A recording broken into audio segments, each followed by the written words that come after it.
औज़ु बिल्लाहि मिनश्शैतानिर्रजीम बिस्मिल्लाहिर्रहमानिर्रहीम।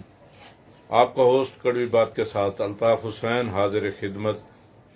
दोस्तों, जैसा कि आपको पता है कि आपने पढ़ा होगा, आज का जो मेरा मौजू है कि वो गालियां किसको देनी है। ये एक पूछने की बात है, ये एक अजीब सी सोच है, अजीब ख्याल है। कुछ अर्सा पहले तक, गालिबन तीन महीने पहले तक और कुछ पिछले कुछ 3 साल में जो चीज अगर हम कहीं खरीदने जाते थे किसी दुकान पर और उसको रिक्वेस्ट करते थे कि यार ये चीज आप महंगी दे रहे हो, तो वो बजाय कुछ सस्ता करने के या हमारे साथ कोई रियायत करने के या हमें कुछ रिलीफ देने के, वो सबसे पहले अल्फाज कहता था कि और दो इमरान खान को वोट, और फिर वो 8-10 गालियां देता था इमरान खान को और चीज हमें पकड़ा के अपने पैसे वसूल कर लेता था, चीज महंगी बेच लेता था। हमने बर्दाश्त कर लिया, चलो जैसा तैसा वक्त था, गुजर गया। अब तो माशाल्लाह एक तजर्बेकार टीम की गवर्नमेंट है और हमदर्द की गवर्नमेंट है। जो अवाम के हमदर्द लोग हैं, ये उनकी गवर्नमेंट है, और वो जो है यकीन दहानी करा के आए थे कि हम आकर सब कुछ सस्ता भी कर देंगे और अवाम के साथ हम बिल्कुल नरम गोशा इख्तियार करेंगे और अवाम के लिए हमने सब वो काम कर लेने हैं जिससे अवाम को फायदा ही फायदा पहुंचेगा। अब फायदा कब पहुंचेगा ये तो मुझे नहीं पता, लेकिन इस वक्त जो महंगाई है उससे तो तकरीबन डबल हो चुकी है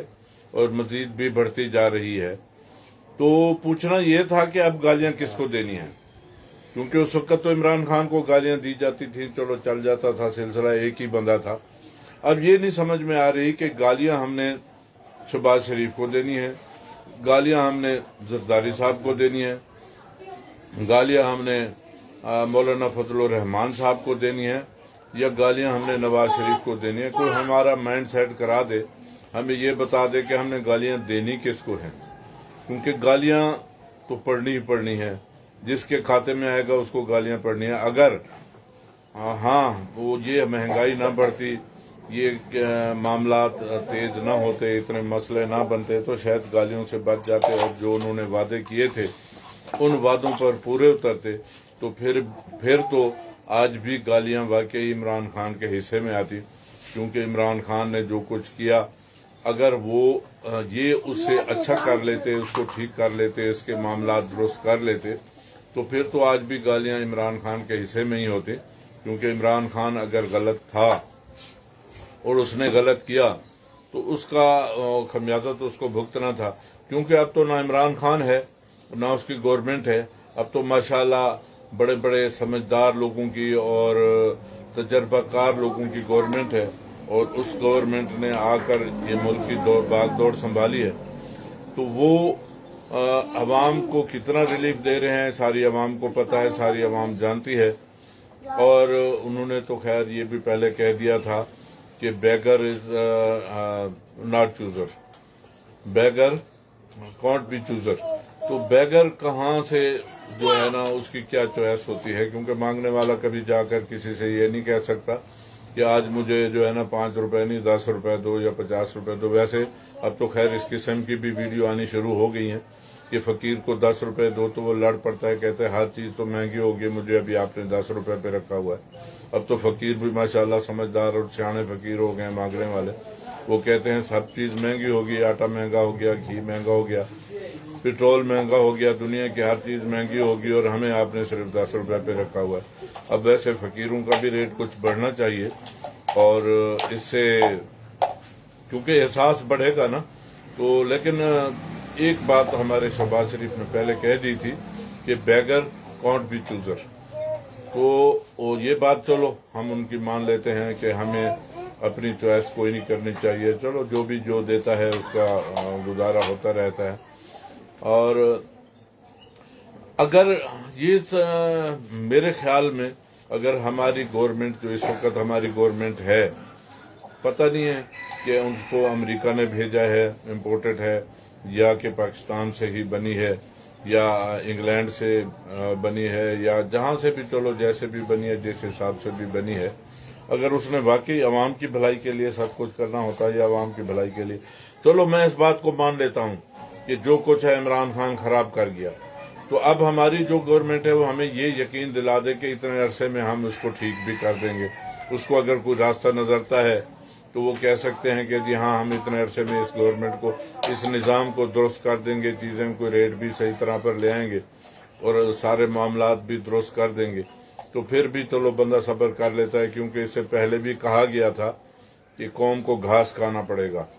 تو یہ پتہ نہیں قوم کب تک گھاس کھاتی رہے گی, کب تک گھاس پہ لگائے رکھیں گے ہمیں, اور کب ہم جو ہے نا اس گھاس سے انسان بننے کی کوشش کریں گے, کب ہمیں جو ہے نا انسانوں کی لسٹ میں لایا جائے گا. لیکن ابھی تو ہم وہی گھاس والی لسٹ میں موجود ہیں, اور گھاس پتہ نہیں کون سا ہمیں ڈالتے ہیں, گدھوں والا, گھوڑوں والا, بیلوں والا, گائے والا, یا پتہ نہیں کون سا گھاس کھلاتے ہیں. بہرحال جی ہم حکومت کے کیا کہہ سکتے ہیں کہ ان کی مہربانیوں پر جی رہے ہیں کہ ہمیں کون سا گھاس کھلاتے ہیں یا کیا ہمیں جو ہے نا وہ اس کا ریلیف دیتے ہیں, اور کب ہمیں. ویسے تو امید پر دنیا قائم ہے, اور میں یہ سمجھتا ہوں کہ میرا ملک یہ پاکستان جس کو اللہ تعالیٰ نے رمضان المبارک میں مارز وجود میں لایا تھا, تو یہ تا حیات رہتی دنیا تلک قائم و دائم رہے گا اور اس کی طاقت بھی رہے گی. لیکن اس کے دشمنان جو اس کے بارے میں غلط سوچتے ہیں, غلط کرتے ہیں, اور جن کے غلط ارادے ہیں, انہیں اللہ تعالیٰ ضرور نیست و نابود کرے گا. دوستو یہ پاکستان اللہ کی دین ہے, اور ہماری دعا ہے کہ اللہ تعالیٰ اس ملک کو رہتی دنیا تلک محفوظ رکھے, قائم و دائم رکھے. ہم تو کیونکہ ایک چھوٹے موٹے سے لوگ ہیں, غریب غربا لوگ ہیں, صرف دعائیں دے سکتے ہیں, اور ان دعاؤں کے ساتھ ساتھ ہماری کوشش ہوگی کہ ہم جو ہے اس ملک کے لیے دعائیں بھی کرتے رہیں, اور اپنی دن رات کی محنت, کوشش, لگن میں جو ہے نا پہلے سے بڑھ کر کچھ کریں. اور ایک کام اور ہم نے کرنا ہے کہ اگر ہماری حکومتیں کبھی الیکشن کرا دیں, کیونکہ لگتا تو نہیں ہے, کیونکہ ان کے ارادے تو نہیں ہے کہ کوئی الیکشن بھی کرائیں اور لوگوں کو صحیح طور پر کسی کے اس کو انہیں اپنی چوائس کرنے دیں. تو اگر حکومت کبھی الیکشن کرا دے تو ہمیں سب سے پہلے سوچنا یہ ہوگا کہ ہمارے ملک کا خیر خواہ کون ہے اور کون ہمارے ملک کے لیے اچھا ہے. ہم اس کو ووٹ دے کر سلیکٹ کریں اور اسمبلیوں تک لائیں, تاکہ ہمارا ملک قائم و دائم رہ سکے, اور ہمارے ملک میں کبھی انصاف کا دورہ ہو سکے, اور ہمارے ملک میں یہ جو بھکاری پن ہے یہ ختم ہو سکے, اور ہمارا ملک اپنے قدموں پہ کھڑا ہو سکے. دوستو میں آپ سب لوگوں کی رائے کا منتظر ہوں, اور میں سوچوں گا, خیال کروں گا کہ میرے دوست مجھے رائے ضرور دیں گے. میری جو یہ کڑوی باتیں ہیں یہ آپ لوگوں کو شاید اچھی لگیں یا بری لگیں. چلو بہرحال میری ان باتوں کو اگر آپ سمجھتے ہیں کہ بھی کچھ ٹھیک ہیں تو آپ اس کو شیئر ضرور کیجیے گا اور لائک بھی کیجیے گا. اور اگر آپ یہ چاہتے ہیں کہ آپ کا میرا ساتھ ایسے چلتا رہے اور آپ کی میری باتیں ہوتی رہیں تو میرے اس پیج کو فالو کیجیے گا. انشاءاللہ آپ کا میرا ساتھ چلتا رہے گا. پاکستان زندہ باد, پاک فوج پائندہ باد. السلام علیکم.